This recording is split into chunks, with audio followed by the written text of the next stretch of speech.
قرآن مجید کی تلاوت، ترجمہ، تفسیر، حدیث، نعتیں، تجوید، گرامر کے لیے اس چینل کو سبسکرائب کریں، ویڈیو کو شیئر کریں اور لائک کریں۔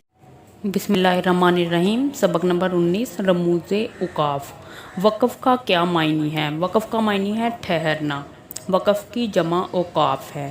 وقف کی تعریف: کلمہ کے آخری حرف کو ساکن کرتے ہوئے سانس لے کر ٹھہرنا، یعنی نستعینو سے نستعین، مطلب نستعینو لکھا تھا لیکن نستعین وقف کے طور پہ ہم نستعین پڑھیں گے، یعنی سانس اور آواز دونوں بند کر دیں اور کلمہ کے آخری حرف کو ساکن پڑھیں۔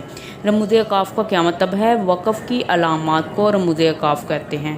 رموز اوقاف کیا ہیں؟ رموز اوقاف یہ ہیں: آیت، مطلب آیت جہاں پہ ختم ہوتی ہے وہاں پہ گول سرکل کا نشان ہوتا ہے، وہاں پہ وقف کرتے ہیں۔ وقف لازم، میم کے نشان ہوتا ہے۔ وقف متعلق، تو کا نشان ہوتا ہے۔ وقف جائز، جیم کے نشان سے شو ہوتا ہے۔ اور وقف مجوز، زال کا نشان ہوتا ہے۔ اس علامت پر وقف کریں۔ آدھا کسے کہتے ہیں؟ پیچھے سے لوٹا کر پڑھنے کو آدھا کہتے ہیں۔ آدھا کب کیا جاتا ہے؟ اوپر ذکر کی گئی علامت پر ٹھہریں تو آدھا نہ کریں، اگر کوئی علامت نہ ہو یا لا ہو تو آدھا کرنا چاہیے۔